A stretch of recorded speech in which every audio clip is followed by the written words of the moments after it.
Audio is rolling, and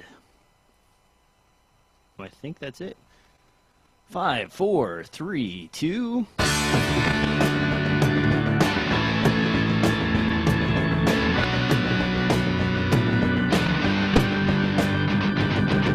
Hello, and welcome back to another exciting episode of DSLR Film Noob Podcast. Devin joins me today from Chicago to discuss all kinds of stuff. Devin, what have you been up to, man?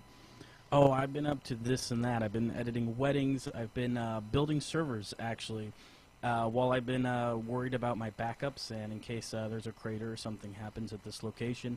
I've been putting together a small 1U rack mount storage server that I have an opportunity to put up for free at a storage facility so that I can do off-site backups overnight to make sure I don't lose any of that precious footage.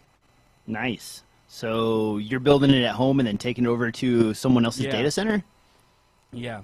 So learning Linux, all that stuff, all that nonsense, I'm going through all that, as well as like virtualizing it in VMware and all that stuff.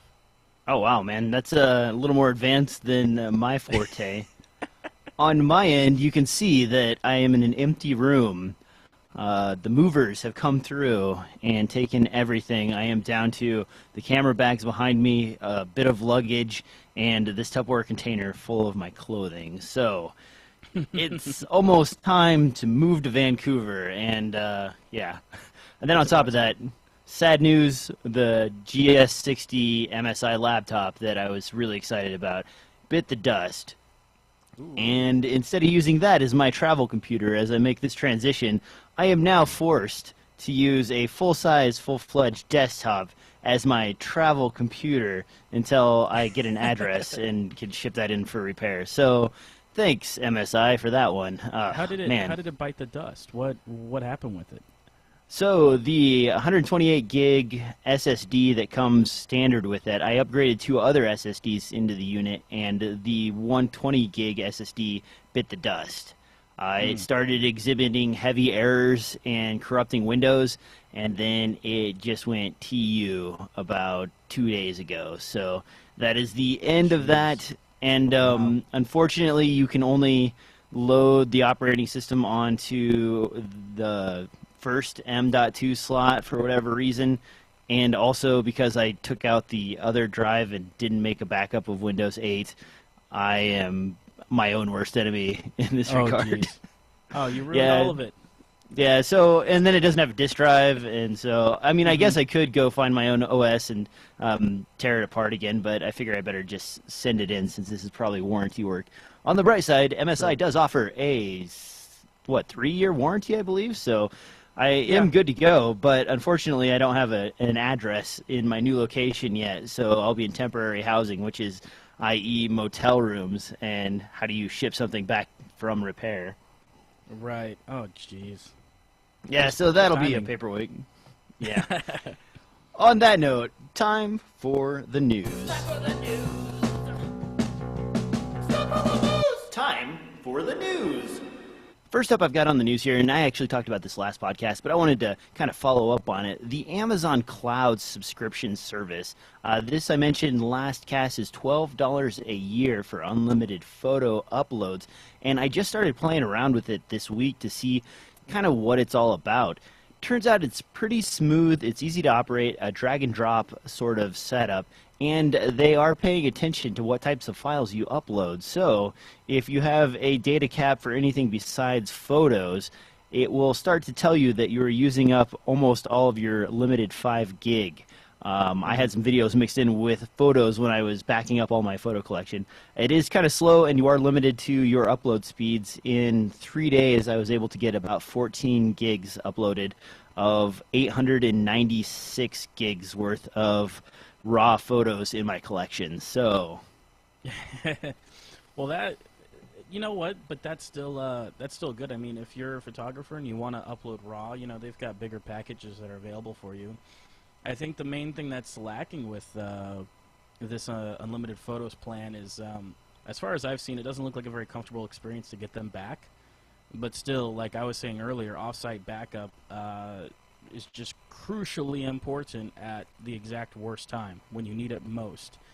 You'll be so glad that you actually have a backup that isn't physically located in your house or wherever you're working. Now, I'm going through this here, and hopefully I can share the screen because I've got this open. Well, let me see if I can do that now. But basically what you get out of this is a little window that looks like this. So what you do here is any folders you have, you drag over to this little interface and upload your photos. It'll start uploading, give you a data calculation and everything else, and then kind of tell you how much you have up in the cloud already. To access your stuff, you can easily just click on this. It brings up a web interface, which isn't too bad. And it also has this option here where it just says download. So everything that you want out of the Amazon cloud, you just click that button and it downloads the entire bit. Otherwise, you have this kind of sort of old school prototype looking interface to use and get through your images and whatnot. So it's not the most advanced. It's definitely not up to par with Google Drive yet, but I already pay for Prime service, so I guess that's another option. It is interesting that for an extra $65 a year, Amazon's also offering up a full set of unlimited storage with this sort of system here. So something to think about if you're in the market for a storage solution. As Devin said, online backup or your own servers is probably something you have a little bit better control over, or any of the other ones are a little bit more advanced. There's Crash Plan, there's Backblaze and all that kind of stuff. I've been doing a bit of Backblaze myself because I got a decent offer on it. But also, too, I think this is really just Amazon taking their Amazon Cloud Backup service, which was really complicated for end users, their Glacier storage service and stuff like that, and presenting it in a way where the average consumer, especially if you're already a Prime member, can easily upload their own stuff in an easy-to-use interface for the most part. And even though it may not be like Dropbox, if you're trying to share it with people, this is built as a backup, not as a sharing current working directory kind of platform. But I'm glad to see that they still have this, close to the same prices they're having with Glacier. Of course, Glacier backups also charged you to reacquire photos and stuff like that. Yeah, it was something like I forget, because it was cents on a gigabyte to upload it, and then when you wanted it back, depending on how much you wanted, they charged you on retrieval. So it's one of those where this time, for this cut of their service, it looks like they aren't going to charge you for retrieval, which is nice, but they're definitely not trying to build a actual hosting location.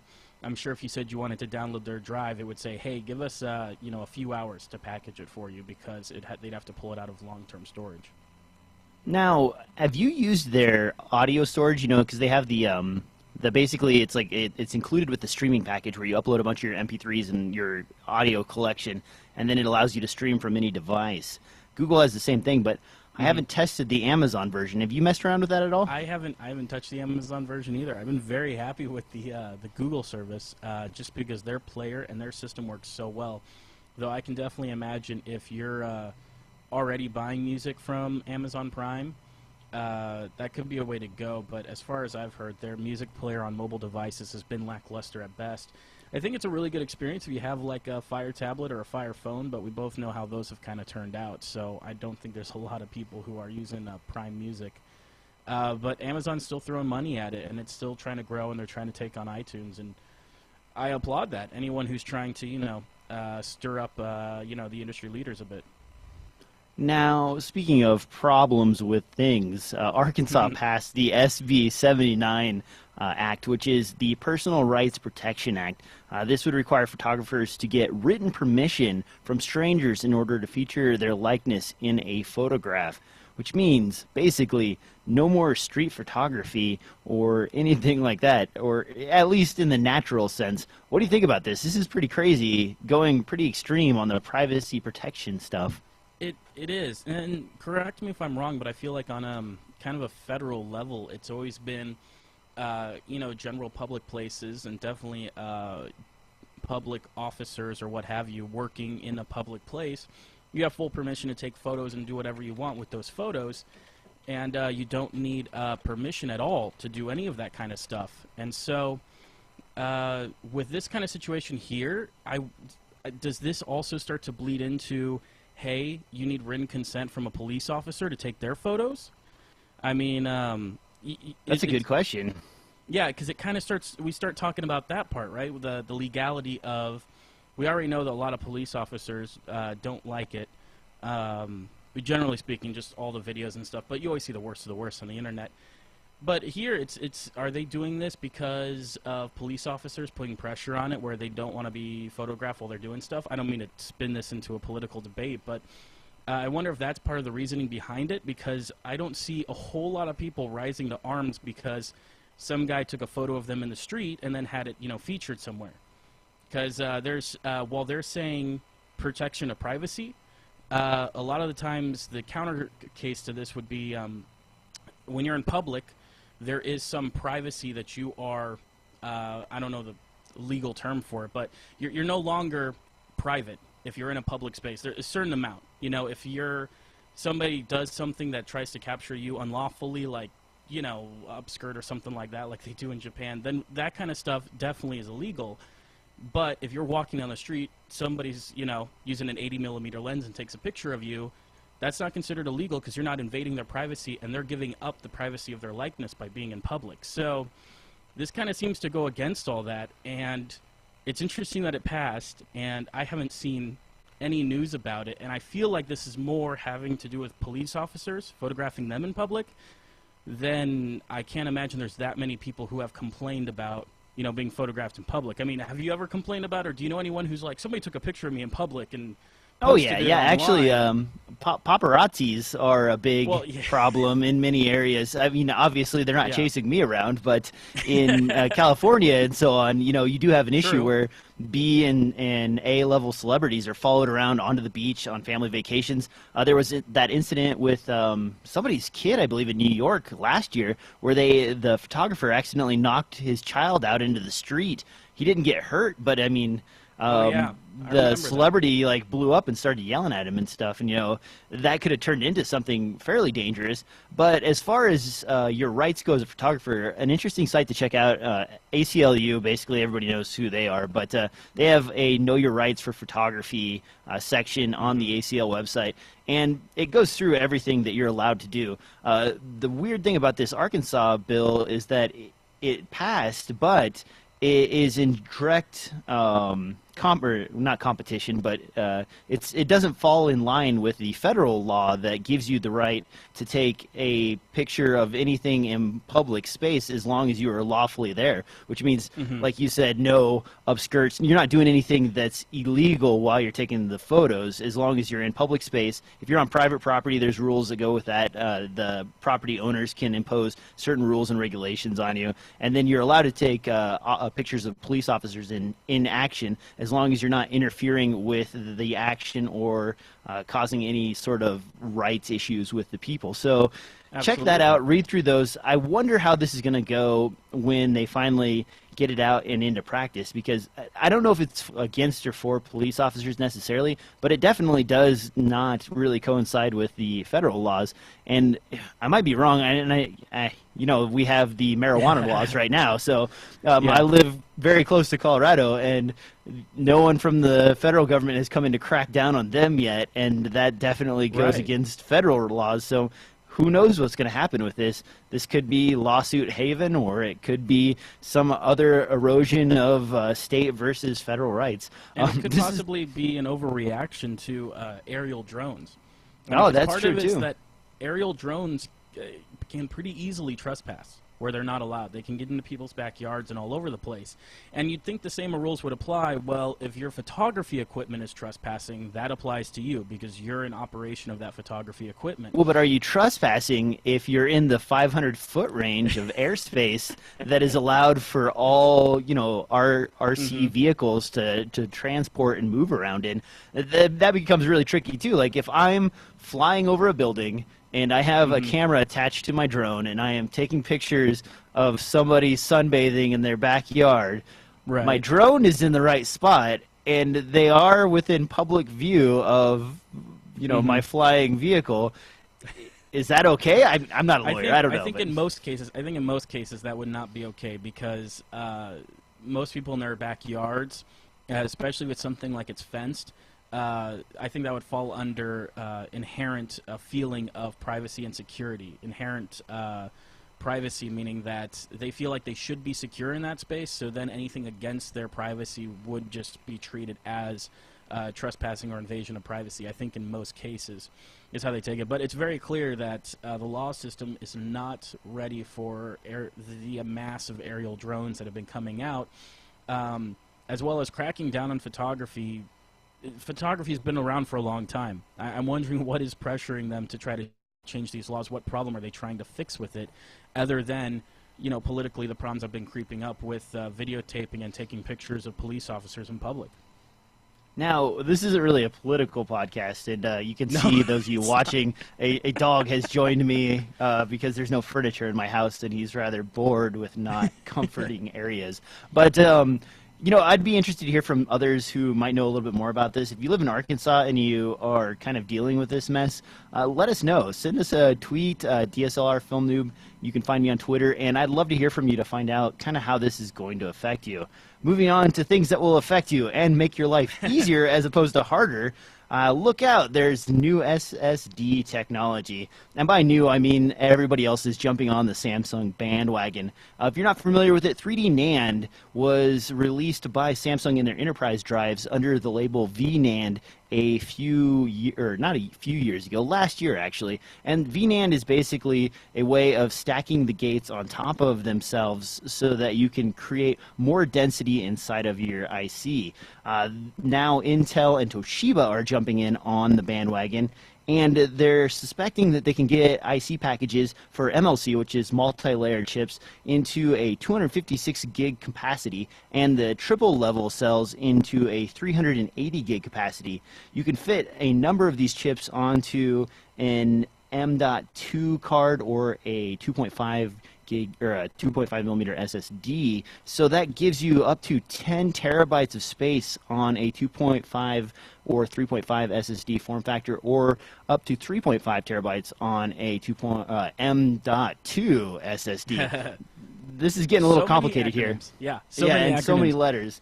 Doesn't this also mean too that the price for this storage is going to drop quite a bit? I mean, obviously, when this new technology comes out, the previous SSD models that are just 2D NAND drives, they're obviously going to drop in price because these bigger ones are going to come out. But I feel like, too, because of the structure and the way that the gates are made, while they obviously won't be the same price, I feel like you're talking about putting 3.5 terabytes on those little M2 chips.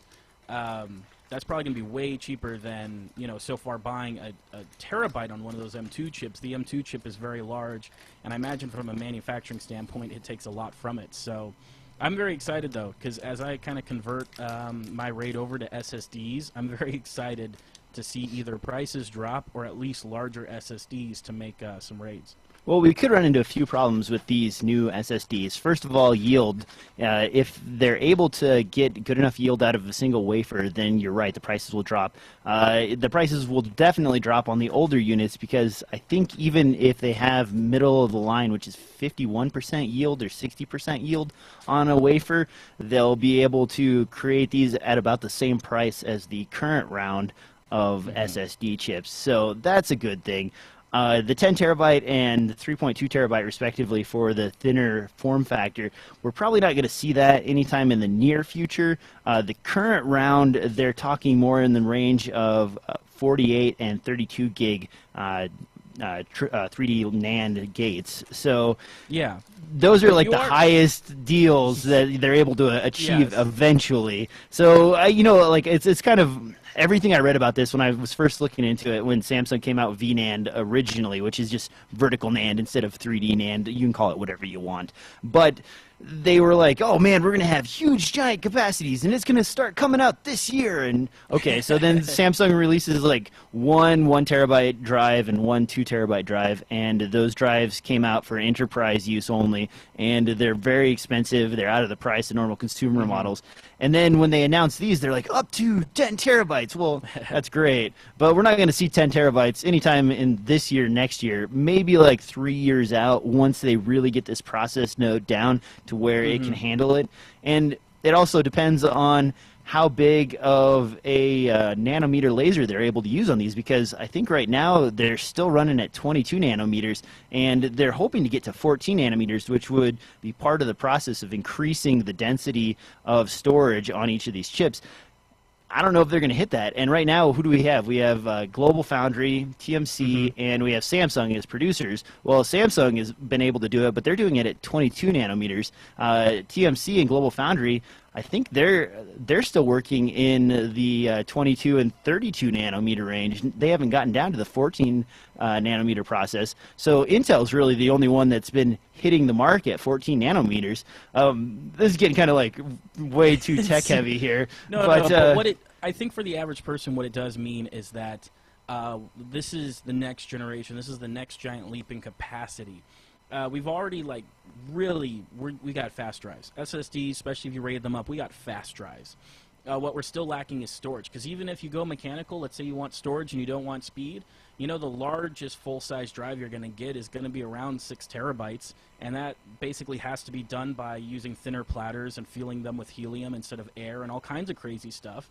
And if you're looking for a smaller laptop-sized drives, your 2.5s, the largest you're going to get there is maybe 3 terabytes, and that'll cost you a ton of money. And that's the physical limitation of having magnetic platters stacked on top of each other, and that's as much as we can physically do in a cost versus reward situation. So this shows that, hey, these SSDs who used to be smaller but faster, they're also going to start to be faster and bigger than what we can do mechanically, and I think it really puts the nail in the coffin for mechanical drives.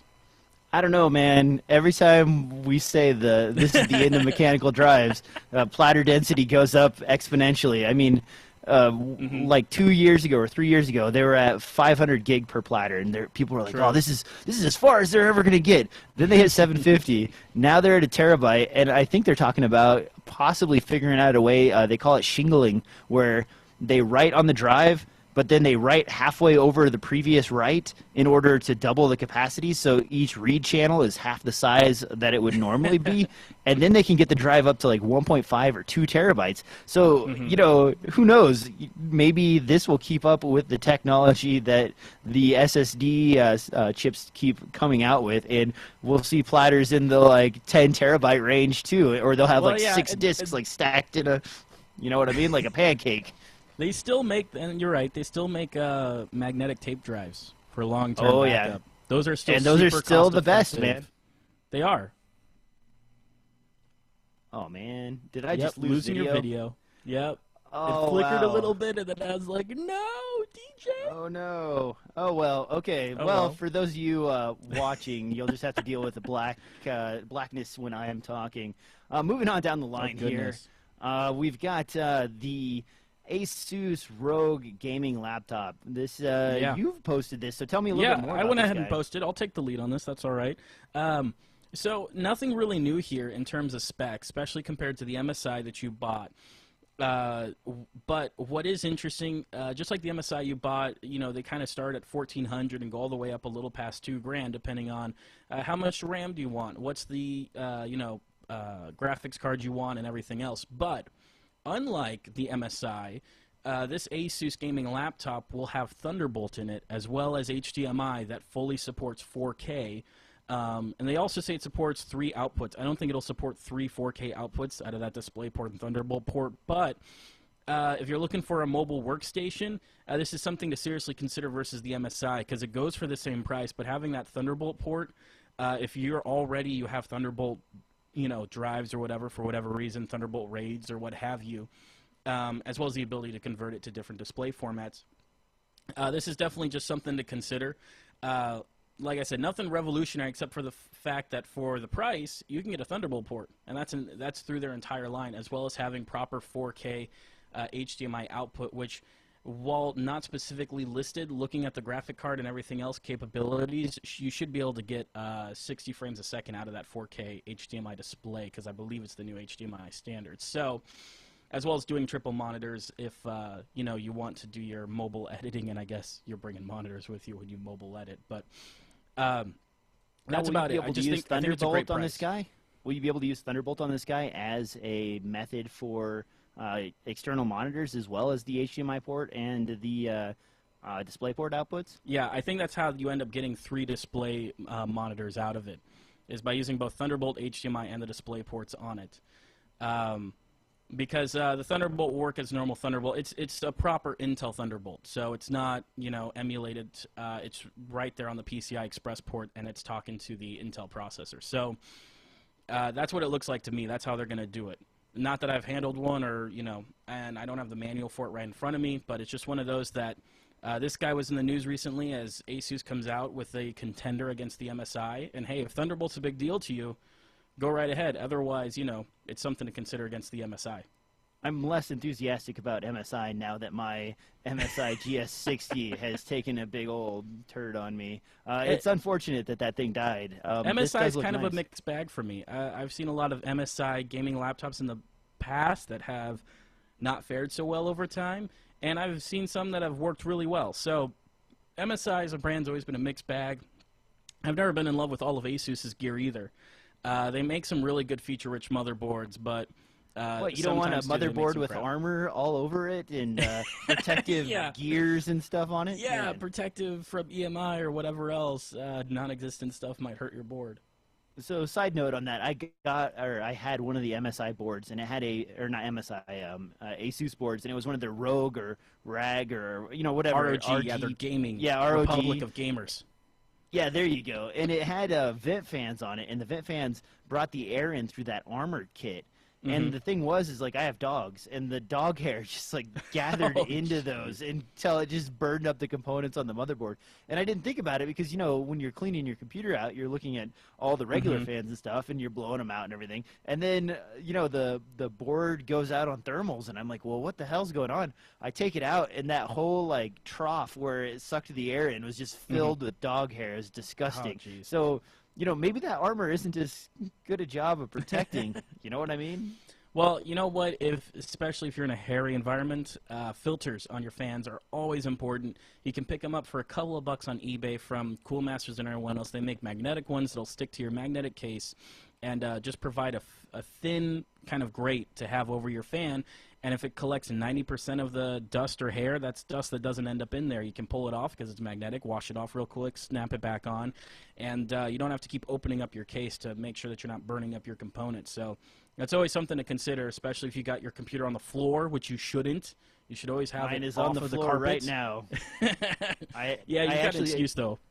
I set mine, I went and found a piece of wood and set my computer on the wood just so it was a few inches off of the carpet, so it wasn't directly on the carpet. But, you know, what am I going to do? I don't have any furniture. Like, I makeshift a desk together. And obviously, I can't get anything working because my camera is dead now. So there you go.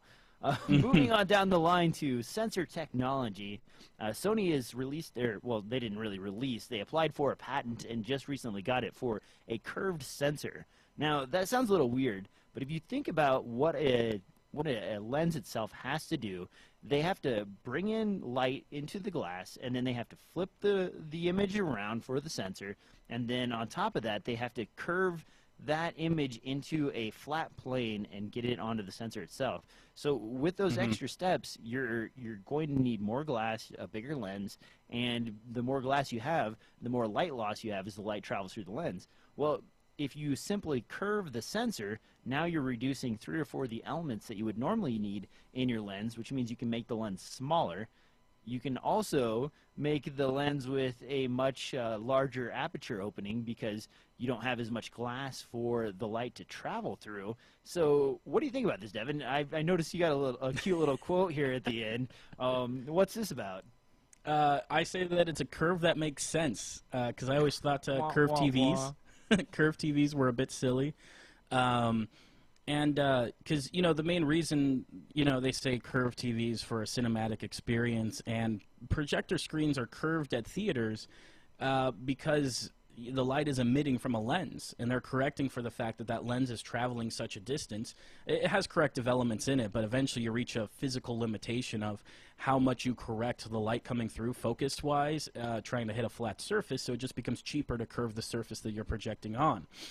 This I'm very excited about. Of course, this is just patents. This is all, you know, speculations. What does it mean practically? But seeing as curved sensors, curved outputs, and everything else, seem to be becoming more and more of the norm, more practical and cost-effective to make. While this means a whole new lens system, it means none of your previous lenses will work and all kinds of disappointing things like that. I'm super excited. I think that you're right. This means smaller cameras. This means smaller, more simple lenses. It's Sony, so it won't mean cheaper lenses, even though it should, since there's less elements in the lens body. But this makes sense, because rather than all these steps of corrective elements leading into a lens, which you're always going to lose a bit of sharpness, you're going to lose a bit of light, you're going to start getting into chromatic aberrations, it corrects all those problems. This makes sense from the get-go. You know, if there was a way to do it with celluloid, we would have been doing it back when we had celluloid.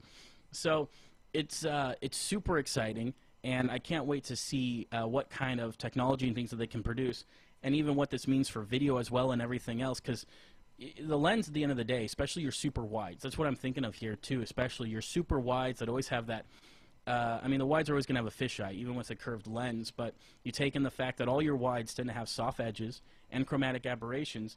Most of the elements in your wide is kind of like, okay, let's fix the focus so that it focuses on a flat surface. Okay, that creates chromatic aberrations, so let's use some lens coatings or other lenses to try to correct for that, and prisms and stuff like that. And this just makes so much more sense. So I'm very excited to see this kind of stuff come out, and I can't wait to see what Sony does with it. I just hope it won't cost thousands and thousands of dollars just to buy a 50mm lens. Well, the sad thing about this is that if Sony starts putting this particular technology into their new full-frame cameras, that makes all of your old lenses obsolete, and you are going to have to go back. And then on top of that, now that you have a specialized sensor as opposed to a standard size sensor, that means adapting any kind of other lens element. You know, in the past, we've grabbed older lenses and so on and attached them to cameras. You're going to be SOL on that factor as well. Even if they do come out with this tomorrow, which it is a cool technology, they're going to have a very substantial range of lenses before this becomes practical. So right out of the You're totally chute, right. You're totally right. If they release this tomorrow and they release like 2 kit lenses, no one's going to buy it. Unless the kit lenses are the most amazing lenses you've ever seen in your entire life. It's just going to be like, what? Okay, great. Good job, guys. Call me back in 10 years when you have a decent collection of glass to go along with this. So that is one issue. And the other issue is that even though this technology is being patented right now, with all the stuff that Sony's already doing, they're probably not even going to get started on actually putting this into camera bodies anytime in the near term. No. So, you know, first you got to wait for the technology to come, and then you got to actually wait for the lenses to follow along after that.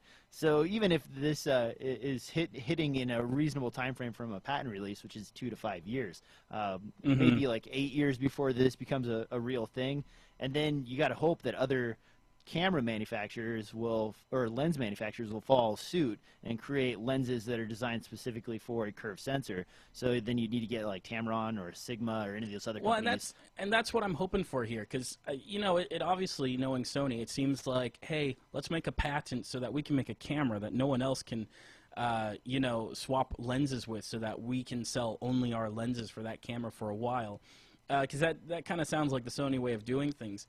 But like I said, if the lenses are more simple, they're made out of less elements, I see it then being cheaper and more simple for third-party manufacturers to start making lenses that work with this type of sensor. And you're right. Then you'll have dedicated sensor sizes. You can't put a 35mm on an ASPC size, you know, sensor, because once it's curved like this, it's only going to work for one sensor. And that is going to hurt adoption. But the nerd hold on a second, though. I don't mean to like cut you off, but go ahead. If you think about the APS-C versus the full frame, the curvature for the sensor itself should be uniform. So if you're going full frame for a lens to a curved sensor, yeah, I mean it's a parabola. I'm thinking about it. Yeah, it should, so it should be uniform. The curvature rate for the sensor, whether it's crop or full frame, should be uniform. So if you have a crop sensor, distances, unless the flange distance is different.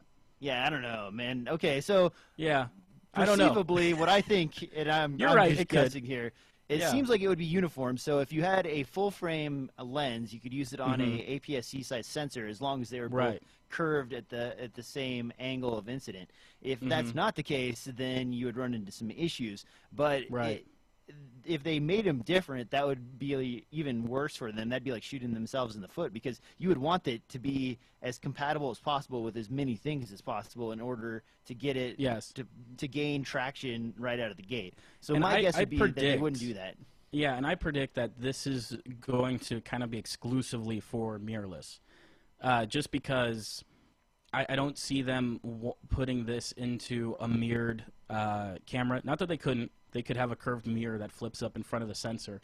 But I just think with the way that Sony has been aggressively pushing into the mirrorless market, and with the other things that have been going on, and they're trying to make smaller lenses and smaller cameras and stuff like that, I think the first time you see the sensor being used will kind of be in a offshoot of a mirrorless market, as opposed to them trying to build up a proper DSLR size market for it. So it'll definitely be interesting to see what they come out with. And the nerd in me is kind of thinking like, this is the right way to engineer this. This is totally cool. We should all be doing this.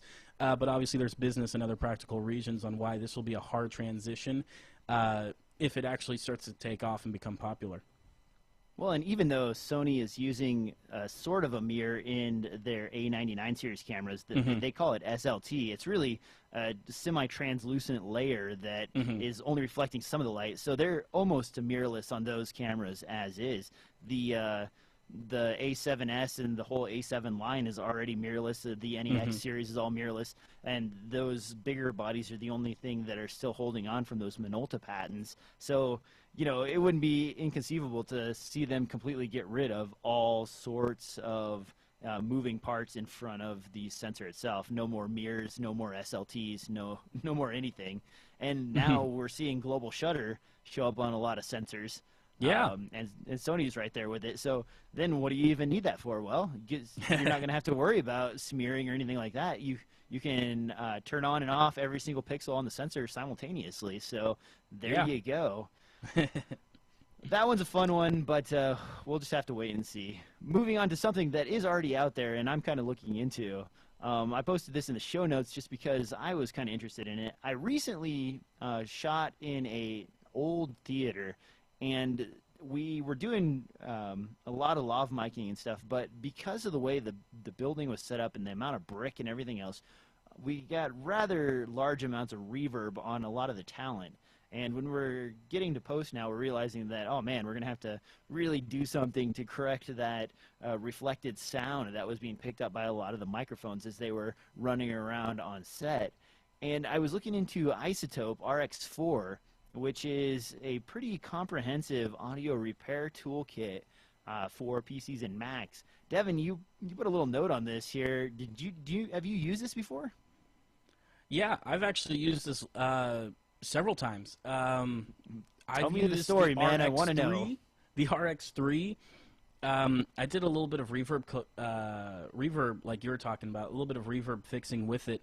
I tell you that the software is absolutely just magic. The algorithms that they've come up with, and especially the samples I've heard from the RX4, which is doing things like ambience matching and EQ matching, can make taking two recordings from different microphones and making them sound very similar and universal with very little effort put in from you.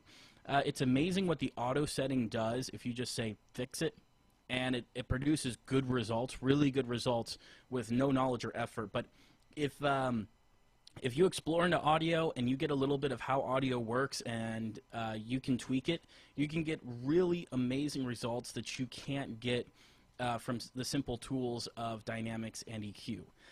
Because like for reverb correction, usually the only way people tell you to fix that is they're like, you put a gate on it, and you just kind of live with it, and that's kind of what you get. Or even in Audition, you could kind of start to try to erase on the spectrograph. You could try to erase the reverb characteristics.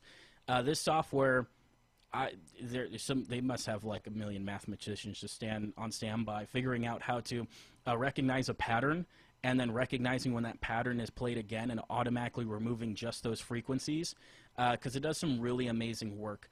One way that I saw it used for a slightly bigger production was Sync, which was a small web series. I don't know if they were Node at the time, I think, but Sam and Nico on YouTube, in their behind the scenes, they showed on Sync how they were in an auditorium, not an auditorium, like a welcome desk in a very large corporate building, which had, you know, granite floors and, you know, high ceilings and everything else, and produced huge reverb. And they showed how using isotope totally cut down on the reverb and made the audio very usable as opposed to before. So super advanced stuff. I've only had a chance to use the trials the few times I've needed to use it because the software is expensive. The basic price is $350, which isn't so bad, but if you're like me and you want to dig into the more advanced stuff and start hand tweaking things to absolutely get the best out of a poor recording, it's $1,200 for the advanced price that really unlocks it all. But I'm not going to say that that's pricey, because to me it's worth it, because I've been in with the software and I've been able to do some amazing things that I would have never been able to do before. Some audio software is just, hey, flip a switch and it does some kind of magic in the background and makes it sound better. And that usually the magic it creates in the background is usually stuff you can do with EQ. If you know what you're doing in dynamics and things like that, you could tweak it anyways. Sonic Maximizer, have you ever messed around with that? That's basically what it does. People, when they record a band or something like that, they're like, oh yeah, we used BBE Sonic Maximizer on this, and it's amazing. It just changed my world because it maximized it. And you're like, what? My sound. And they have a button that's like Apocalypse, and you push the Apocalypse button. It's supposed to be the ultimate in maximization. It's just really heavy compression. Yeah, and all it is it throws a few dynamic limiters on it, and then you know, some compression, some multi-band compression. And if you know what you're doing, all the audio software comes with basic tools for all that kind of stuff. And usually, too, to me, I can't hear too much of a difference of a compressor. I know that you can buy compressors that sound like tube compressors and things like that. And a few people really like that kind of stuff. I don't hear too much of a difference, practically speaking, but I'm not an audiophile either. I don't get paid. I'm not an audio engineer. So that's, you know, maybe there is something to it that I don't get out of it. But this software here actually does things that does not ship with the software you get, or that you can't recreate with the software you ship.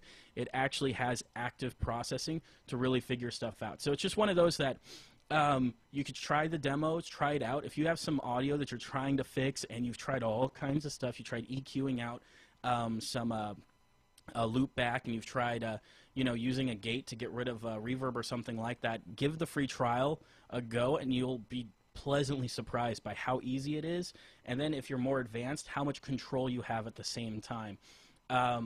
It's really fantastic, and I don't know if that gives you the standalone at that price, because I'm pretty sure it works as a standalone processor as well as a VST. You could correct me on that, because it's been a while since it looks like it is a standalone. There's a standalone format, and it also comes as a plug-in, so you can use it in either manner. $349 gets you the basic version and the advanced version. I'm still digging through the features to determine if I really want to spend $1,200. This isn't a high budget product that I'm working on, but I bet, you know, there's 10-day free trial on this, so I might be able to get everything I need done for this one particular instance for $10, and then maybe talk to the guys about splitting the cost of this in the future if we find it that valuable. It looks really awesome. I've seen a demo for this before, and when I started asking around about reverb removal, this was the thing that came up. Everybody basically said you need to go check out Isotope, and that's what I would bring up too. That's what I would bring up too, because having used it, it speaks for itself, and I haven't seen anything else on the market that's been able to have quite the control and the ability that this has. When I first started using it, it kind of felt like Warp Stabilizer for Premiere, where it's not perfect, you know, that if you have bad audio, you're still going to have bad audio. You never get perfection out of it. But if you have that shaky shot, you put Warp Stabilizer on it, and you're like, oh, I can tweak this. Oh, I can use this shot. This was an unusable shot before. Now I can. And Isotope does the same thing for audio. I mean, Audition goes a long way for fixing pops and cracks and all that usual stuff, and hum and noise and stuff like that. But the more complicated noise processing like reverb and stuff like that, Audition doesn't come with anything solid for doing it besides the basic tools. Though the Spectral Editor does have really good at removing specific sounds, which if you get into that, it's good for fixing a few things, but if you're trying to batch process, it's absolutely a nightmare to try to manually go through and clean stuff up. Isotope kind of has this middle ground where it's automated, and it can do a lot of stuff on its own without you guiding it and process a bunch of audio at once, as well as let you go in and individually tweak stuff when you need to. So it's definitely something to think about if you have crappy audio or you're constantly given crappy audio and expected to do magic with it. Yeah, you know, the worst I ever have to deal with normally is a ice machine running in the background or something, you know, something like that that you can kind of like loop around or whatever. And you or you EQ. Noise gate it. Yeah, EQ, noise gate. Honestly, for most things, unless you're doing some crazy fixes, Audition does have a lot of tools now. Where I used to use, it's gotten a lot better. Yeah, I used to go to Sony. I used to go to the Sony, not Vegas. No, Sony. No, dang it, man. It was after they called it Acid. Right? Yeah, well, Sony has a standalone audio editor. They're on version SoundForge? 12 right now. SoundForge, thank you. Yep. And SoundForge has a lot of really good professional tools, and Audition used to just be junk. Like, when they first came out with Audition, it was crap. You know, it didn't do hardly anything. It was hard to use. You couldn't figure out how to, like, even if you wanted to pan or do something simple like that, it was very complicated. But then Adobe bought Cool Edit Pro, which used to be like a free higher end editing suite for podcasters and stuff like that.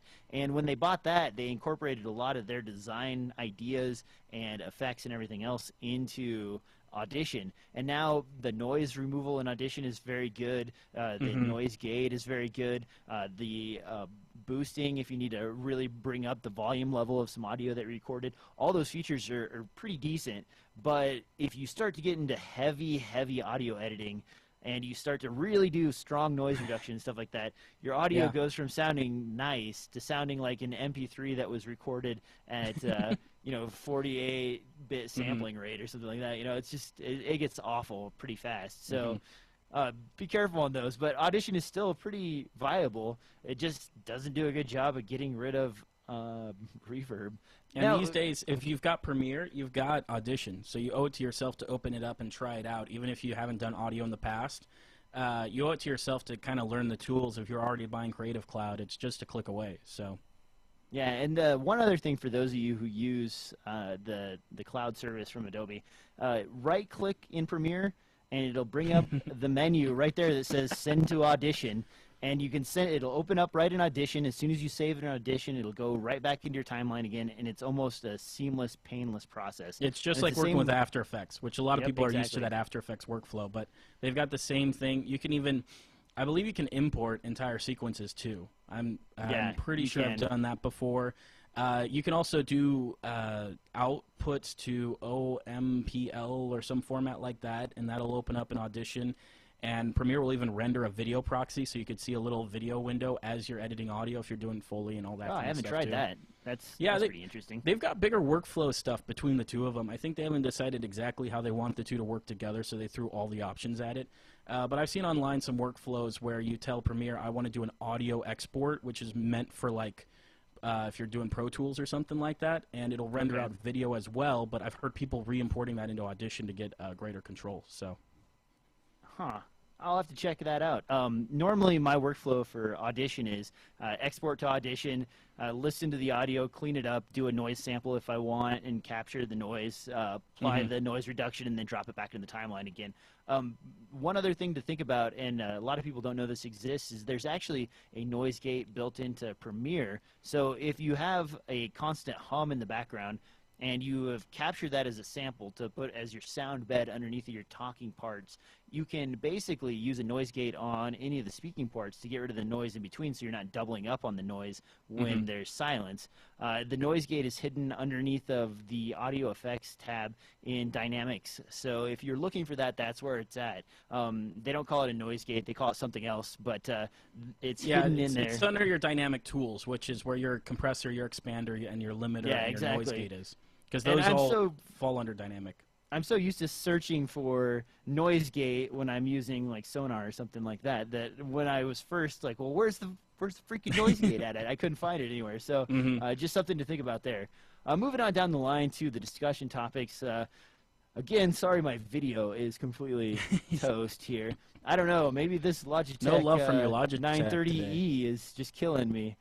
Sony has released new firmware for the FS7, and this includes codec support and internal recording for Apple ProRes. It also gives you a complete 4096 by 2160 XAVC interframe recording options at 60 frames per second. They've also added a few button and control features, as well as color temperature features and so on. I only rent the FS7. I do not own the FS7, so this is not something exciting for me. From what I understand, well, though, ProRes. I mean, yeah. Even Are though you I'm really kinda excited tired about of ProRes? Like, is ProRes really that important to a lot of people anymore? Well, I prefer DNX HD, but lately at the studio we've been using Blackmagic shuttles for all of our recording, and while they support uncompressed 10-bit, that's obnoxious to try to work with all those files and get SSDs big enough to capture all that footage, as well as the hyperdeck and everything else. Just because we're working in Premiere and stuff like that, I still prefer DNX HD, but ProRes is kind of this universally compatible, and it's the easiest to get stuff working with. And so it's one of those that if you need some of the features and some of the workhorse abilities of the FS7, but you don't really want to work with a more crunchy codec like a AVC. It's one of those that, like, if space isn't an issue, but a processor is, say you're on a laptop or something like that, in your case, obviously. XAVC is pretty hard on your processor as far as editing goes, but it's very well compressed, so it doesn't take up a lot of space. It looks great. It's a proper, like, acquisition for recording lots of, detail at a very small price. But ProRes is one of those that if, like, getting it from the camera to wherever you're broadcasting is your problem and there's editing in between, ProRes will fly through that workflow, where AVC, you'll definitely have some problems if you're doing some renders on top of it. So I'm excited to hear about the Magenta Cast. That definitely should have been done in the first, release of the firmware. But there's still other firmware issues that haven't been addressed yet. The K-valence settings will automatically jump back to 3000 when you change some of the other parameters, and the shutter speed is jumping up to like 300 when people are changing certain parameters, and if you don't notice it, your shutter's at 300 degrees, and then you have to, like, go correct it. It's just weird stuff like that where you're thinking, like, man, this is supposed to be a full-fledged professional camera, and they're just now getting to fixing some of these, like, very basic, simple problems. As for Apple ProRes, Avid was really smart when they basically allowed everybody to use their codec. So DNX HD, I prefer it personally. When I'm using my Ninja, I record in that format, and I don't really, I guess maybe because I'm not a Mac user, it's never really been a thing. ProRes has never been something I've been like, oh man, if only I could get these in ProRes, things would be different, things could change. But no, it was like, well, whatever, just get a bigger computer and throw it at it, and then you're good to go. But you're right, the laptop thing is an important aspect to think about. If you're running on a dual core or an old quad core, ProRes is way easier to handle as far as editing goes. Especially if you're doing something like 60 frames. If you're doing something like 60 frames too, ProRes makes all the difference. And a part of the reason why right now the studio is at ProRes instead of DNX is because when the shuttle records DNX, it splits the audio and video. That's how Blackmagic decided to incorporate the DNX. So there's actually a video DNX feed, and then there's a left and right audio feeds that are also two separate files. So that makes things a little annoying for our editor to patch all that stuff together when he wants to patch it together.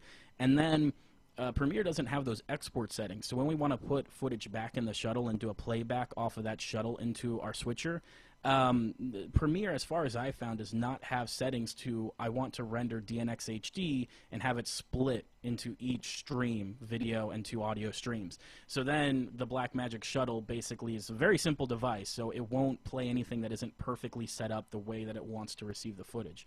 So it's one of those where ProRes, on the other hand, after you get all the frame rates and resolutions the same, it'll play and it'll record and everything will be easy going.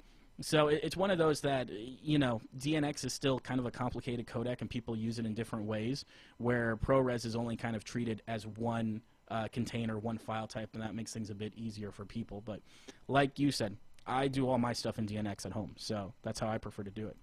That's kind of interesting. I had to mess around with something like that a while back where I needed to do playback on something that was using DNX HD, and I thought there was a way to export it where you export in 4-channel format. And okay. so then when you export in 4-channel format, for whatever reason, and you'll see this if you use the Ninja or the Shogun, if you record in DNX HD, you can record in either stereo or you can record in 4 or 6 channels. And when it does that, it wraps 2 of the channels into the video stream, and then it exports the rest of the channels separately. And I believe with the codec installed on your PC, you can set up your output to stream out in the 4-channel format so that you get the 2 channels of audio on those second layers. I'll have to dink around with it. Now you got me wondering how I did that last time. But that is something that I believe is out there. As for playing on the Blackmagic cameras, though, or the Shuttle, for example, I don't know. I haven't played around with that, so I couldn't tell you. But it's another story. It's another story of a camera that gets released before the software is done, just like the Canon 5DS being available to pre-order. Like, have people not learned? We pre-ordered the Blackmagic, and what happened there? I don't understand pre-orders. I like a camera to get used around a bit and for people to really understand the limitations and what it works for before people get too involved with it. But Canon, of course, is just seeing this as an instant, hey, we can convert, this into money. We can see how many people, so we know how to produce our production line and everything else. I understand the reason for it. I'm just frustrated by it because I keep feeling like, not just with like the video game industry, but with camera hardware and the hardware industry releasing things before they're done. And it's even worse when you get into Kickstarter and things like that, even half-baked ideas that are half done when they get delivered. And it's like, oh, we'll update it later. I'm a little frustrated with that's how the way things are going, but it seems like that's the way things will keep going, especially when big brands like Sony and Canon do it so often. But what do you think about the 5DS being available to pre-order this week? Yeah, I don't really need 50 megapixels in my camera. I'm not super excited about the 5DS. I was a little bit harder on it until I started looking into some of the specs. Finally, Canon has included an intervalometer in this camera and some other basic photo features that will make it a little bit handier for studio photography. 50 megapixels is something that's useful for somebody. I mean, we've had this discussion multiple times about large megapixel. Yeah, it's a thing. Somebody wants it. There's enough people that want it that obviously when they did their market studies, it made sense to release this camera. So it's coming. You're going to get it. If you don't want to get it now or you want something earlier before this is on for pre-order and release towards the end of third quarter, you can still go the Nikon route and get 42 or is it 42 or 48 megapixels out of the D800. D800? I thought it was 42.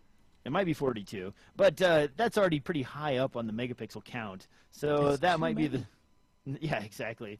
How many pixels do you really need, folks? Somebody needs them, though, not me. One other thing, and I was going to show this off in video format, but it's not going to happen now. I am currently holding the 40 to 150 millimeter f2.8 Olympus lens for micro four thirds cameras, and attached to it, gently caressing the bottom, is the 1.4x teleconverter. This thing is pretty freaking sweet. Holding it in my hand, it's about the size of my Tamron 24 to 70 VC. So I was kind of concerned that this would be a ginormous lens. It's not. And it is great to be able to take pictures of my dog's eyeball from 15 feet away with this thing. I will definitely be using Yeah, what are you doing with all that zoom? What are you taking pictures of? You need all of that. Because with your converter, it's a 210, and then aren't you running, is that on a GH4 or? Yeah, it's a GH4, so it's 2X. So it's 420, yeah. Yeah, 420 to 210 with the 1.4. So it's really pretty amazing what you can do with this. The issue I'm running into right now is since there's no IS on the lens and there's no IS on the GH4 body, when you start to get fully extended, even though you have really high shutter speeds in good daylight, you are trying to hold your hands as still as possible to even compose an image at that much zoom. So that may be another excuse for me to pick up the OEM 5 Mark II to stabilize this monster lens. But I'll have some more posts on this eventually, and I'll probably show it off on one of the other casts once video is working again. Thanks, Logitech, you jerk. Anyway, it's pretty cool. I did get a really good deal on this, and keep an eye out. Olympus right now is offering a refurbished version of this on their site for $1,200 or $1,199 basically, which is really good because the brand new price is $1,500. Yeah, so it's come down $300. And when that happened, it drove the used prices on eBay down even further. And so I was able to get this entire setup with the teleconverter and everything for $1,300, whereas I believe that the 1.4x teleconverter is like $300 by itself. So it ended up being a really decent bargain for the price. Still expensive, but by no means out of my budget. And when I saw that, I was like, buy it now, done. Come to my house. This is actually the last item that will be shipped to my address before I change addresses. So, yeah. Sorry, man, I didn't mean to cut you off. What were you going to say? No, that's quite all right. I was looking on eBay right now, trying to find some used prices, and you're right. It's definitely dropped the price on them. Right now there's 2 of them, and one of them starting at $1,200. So, nice. Which is about the same price as that refurb that you said, and people probably prefer that. But still, something to keep your eye out for, because I'm sure more and more of them are going to pop onto the market. Unless everyone's buying Mark IIs, then everyone would be buying them up. Yeah, man. Because it is a great lens. Yeah, this is a really sexy lens.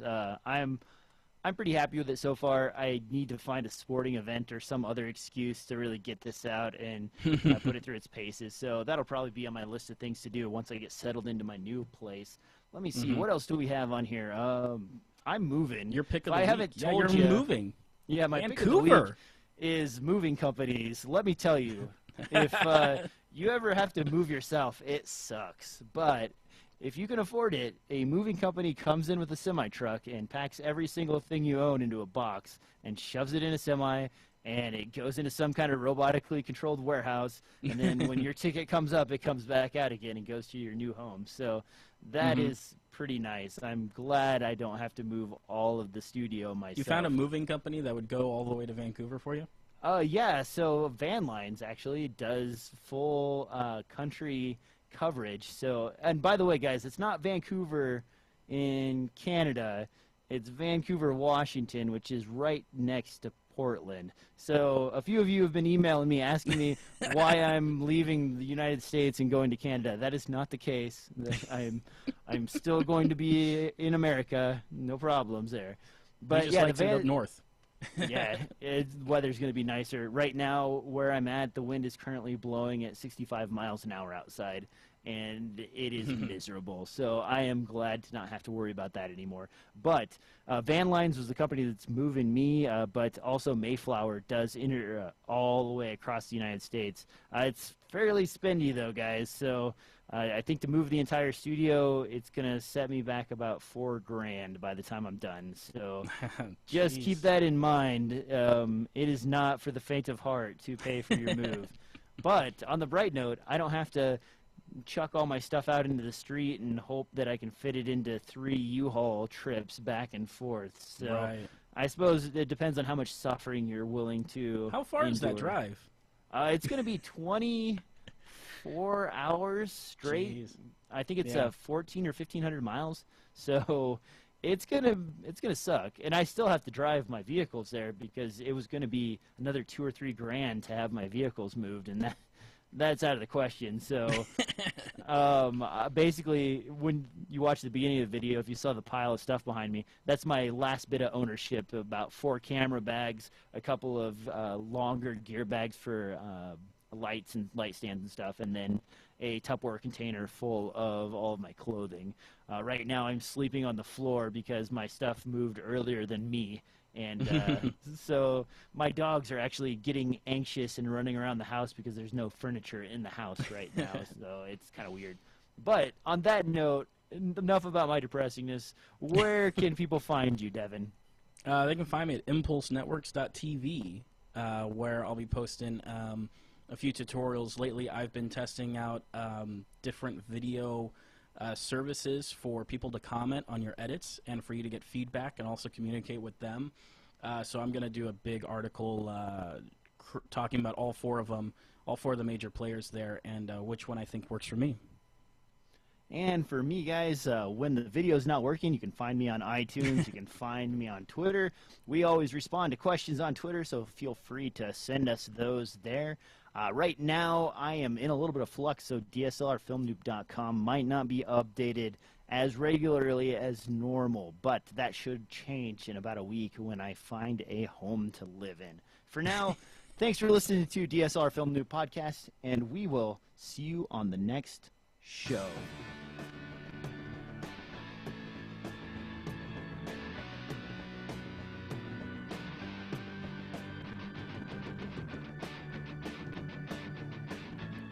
Man, what a mess. I don't know what happened to the Logitech. I completely saw it just going like bit crazy on screen, and then all of a sudden, bam. Did you unplug the cable? Yeah, I unplugged it and plugged it back in again, but one of the downsides to Hangouts is that since it's browser-based, as soon as it doesn't recover like Skype does, yeah. Skype would just bring it back on and detect it again, but, what? Oh. You could have done that the whole time. Oh, now my God. You look like an idiot. Oh, no. Mm-hmm. Oh. Yep. Oh, wow. So apparently it does redetect after a while. Look at that, folks. I am not understanding technology today. Huh. You should have kept trying. Yeah, I gave up after a while. I don't know if you heard the computer gablooms when I was unplugging and plugging it back in again, but... no, nobody heard that. Yeah, I heard it on my end. Anyway, yeah, oh well. Yeah, it's still glitching, though. You see that? It is still glitching, though. You may have to send that back. That could be an internal problem. Yeah, I don't know. Wonder maybe... Well, it's not magnetics, is it? You know, setting it on a speaker isn't like the old TVs where you would toast them that way. Well, most speakers are built with some kind of Faraday shielding. cage. Yeah, like if they're meant to be like studio monitors. They have tinfoil on the inside in order to protect them. Yeah. So I feel like that shouldn't be a problem. My Fostex here is causing the issue. I don't know. Those are nice speakers. Yeah, they're very nice speakers. These are $500 or $600 studio monitor speakers. I love these guys. You know, when I say I'm like suffering with a makeshift desk, I'm not truly suffering. I mean, it's a nice L desk. You get by with that. I gave up my glass one, which actually has good holding spots for everything, and this wooden one's really easy to disassemble. So there's that. And these guys over here have just been going nuts the whole time, and now they've finally passed out on the ground. Not sure where the other one's at, but yeah, so I'm not joking when I say I'm really moving. I mean, there's nothing left in my kitchen. It's all empty. There's nothing left in my living room except for my camera bags and some random gear bags, and then there's my bed right there. It's literally behind my gear. It's very, very sad. So I take it you're going to U-Haul the rest out there? I have a little Ford Ranger, so right I'll just throw everything into the back. It's got a topper on it with locks and stuff, and then put my camera gear in my wife's car, and my wife will be following me. So it shouldn't be... That works. Should be horrible. It's just, you know, no one likes moving ever. I mean, maybe you do. Do you love moving, Devin? No, I hate moving, man. I hate moving my camera gear out to my car. So much I hate moving. Yeah, well, the movers were like, look, we can't. They had some kind of rule because I got a deal on my move that they couldn't carry any single item that was worth more than like $3,000. So I was like, you know what? Maybe it's just a better idea that I carry my camera gear with me where I know where it's at. Because I mean, these bags behind me, the top one is the T2i and EOS M bag, so that's probably got $2,000 worth of stuff in it. The bag below it is my G4 stuff, my Panasonic GH4 stuff. So that's I don't know, $8,000. Yeah, with lenses and all that. Yeah, well, by the time you add this monster here and like, I've got the 75mm f1.8 in there and all the primes and stuff. Yeah, it's a pretty big investment. And then below that is the Canon bag with all my L glass. So I mean, that's another $10,000 or so. So it's like. Yep. That's a really small space to store. I like how you a stacked lot it of money. up to like block the view to the kitchen, so people Yeah, I didn't was- see your kitchen. I was trying to block off the kitchen because I'm currently like cleaning the floors in there and stuff. Mhm. So I stacked them in rows right here. Ironically, I've switched over to all of the same type of bags. So Tamarack is my bag of choice now, and all should three get of these Tamarack. bags are all Tamarack. They're expensive. Oh, I know. Let me tell you I gotta right find now, them out of the used. gate. I Yeah, gotta find them on used. if you buy a Tamarack bag like the big one, I believe that's the 622 down at the bottom. That Mhm. one is somewhere in the range of like $350. But if you go on eBay and you Mhm. find some guy who got his hands on one, you can usually get them for like $50 or $60. And Tamarack bags are really good. They have like a seatbelt hold strap up. that runs all the way through and they hold up. So even if they're used and like a couple generations old or whatever, generally that's not that big a deal. And you Yeah, can buy I see new one Velcro right and now, stuff. a big one right now with no bids, 17 hours left, and the starting is at 30 with Yeah, zero that bids. is a nice price. And I mean, So as long as there's chances no are holes a in it few or anything. people. Yeah, chances are a few people will probably jump on it, but still, it won't go for much. Yeah. So- And yeah, they're really, really decently made bags. Everything's really solid. They also, if you look at the top here, they've got that flap. See how the flap kind of hangs Mhm. over the fronts? That's a waterproof hood that basically covers every zipper interface on there to keep water out of them. So that saved me a few times. I used to use cheaper bags, but finally, when I started getting these, Craigslist was a really good place to find them. I drove to Denver Oh, yeah. for one of these for like $40 because somebody bought it for him for Christmas as a budding photographer, and he didn't bother to check to see how much this bag was worth, and he just put it on Craigslist for like $40. Oh, jeez. And you're like, You what? lucky. Son I'm of a like, gun. I will gladly drive 3 hours to your house to pick this up from Mhm. you, give you the money you ask for it, and drive home, and I will still be ahead by like $200. So, yes. Yeah. Oh, I mean, man. low pro or whatever is a mixed bag. You never know. Haha, pun intended. They're pretty good with warranty, though. I have a couple of the like 2-lens, 1-camera body, low pro camera bags. You know, the small, like skinny ones Yeah. with like the hard rubber bottoms. And Yeah. I've had one for 4 years that kind of got worn out, and I sent it in. They patched it up and sent me basically a brand new bag. And Oh, yeah? supposedly it's lifetime warranty. So as long as you can go to Amazon or B&H or wherever and show them that you bought it, you just email them the receipt. Then it wasn't that big a deal. So they are pretty good Yeah. about that. And Right now, Tamarack, I've never had one fail, but they're supposedly they have the same as well. So Yeah, well, you probably never will have one that fails. I think I've got one of the gigantic low pros that are built for being flight compatible, but still as big as you can have it. I've got one of those backpacks that, which is more than you need for a Panasonic and a bunch of lenses. But I tend to actually put all my audio gear and a few small LED lights all in that one bag, and then I just have a secondary bag for the bigger lights. But now low speaking pro of isn't too bad either. containers, here's the other one. Since we're off topic and now we're in video mode, this Yeah. is actually an ammo case. So you can pick up these ammo cases for like $6 to $15 at surplus stores. They're watertight, so if they're out in the rain, it's not that big a deal. And they're completely sealed. There's a gasket around the top, and you can fit, like I have right now in this one. Let me see. I don't even know. I have a pretty decent boom mic. This is the Audio-Technica 4073, one of many that I have around the studio. A couple of monitors, and then I just use these soft bags. So like right here, this is a soft but padded bag, and this has the Must HD monitor inside of it, and then this is that tracking system. Yeah. The one that tracks you with the like position that you put in your pocket to follow you Right, around and right, stuff. yeah. And so like you can throw it into something like this, and these are super durable, they're really affordable, and they're waterproof, and they look kind of cool as well. So like, I mean, I guess I don't know if you buy a bag to impress your friends or whatever, but definitely something to check out. These ammo cases are totally worth having. Do you keep silica gel packets in your bags? I do not. I know I should, but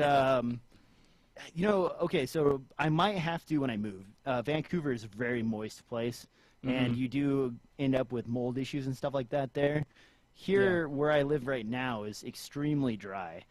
So much so that I constantly have to use Carmex, and my hands are just like these wrinkly, crusty messes because they're so dry. So it isn't really a thing in this particular environment, and I suppose for a lot of people who live in like Arizona or where else is it dry? New Mexico, maybe some parts of Texas, Oklahoma.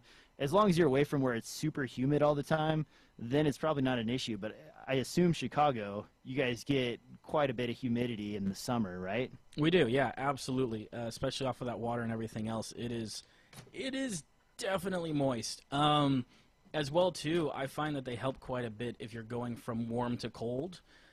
So if you're outside shooting in the snow and then you go inside, it helps to decrease the time that your equipment needs to defog by having some of those packets in there, just because it keeps it a little bit drier. But most of the time, you should be smart enough and not leave your camera gear in your car where it gets too cold. Yeah, now a pro tip on that, though, I think those silicone bags you can actually stick in the oven if you have the right type and bake the moisture out of them. So that way you can basically use them again and again. Now be careful, you don't want to like cook these at 400 degrees for 20 minutes or anything, but you put them at a low temperature like 150 or 200 degrees and you let them sit for a while, and that'll actually dry all the moisture out, because the way the silicone beads in there or whatever other drying agent they're using works is it warms up as it absorbs moisture, but by providing heat you can actually bake the moisture back out of it again. And I think a lot desiccant of them is the other material. Yeah, and if you get the kind, there's some that come in aluminum cases that are purposely built to go inside of the oven. They'll usually have little windows so that they'll change color when they're saturated, and then you know when you need to bake them, and you know when they're done, because they'll go back to the original color.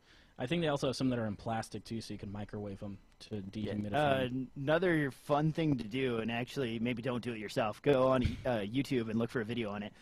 Certain types of desiccant drying materials will absorb moisture very, very fast, and because of that reaction, they heat up to almost boiling temperature, and it's what's basically used if you ever bought one of those MRIs yeah, I think it's MRI, where you pull the tab and it like releases the chemicals together and like heats up. It's basically the same principle there, where they're applying moisture to this chemical reaction that causes it to superheat. And if you have some of that in your hand and like you dribble some water on there, it'll actually get so hot that you can't hold it and you have to throw it down. So that's a fun science experiment if you're ever in the market for something like that. Okay, that's enough weird desiccant talk. My camera is still whacking out. I may have to chuck this guy and get another. So, well, you got it so recently. I'm pretty sure you could just ask Logitech for. Yeah, I might hit him up or go back hey, to. Your camera stopped working. Yeah, I think I bought it on Amazon, so they're probably some sort of return feature on that. Oh well. Anyway, guys, thanks for watching. Dev and I are going to turn off the broadcast now.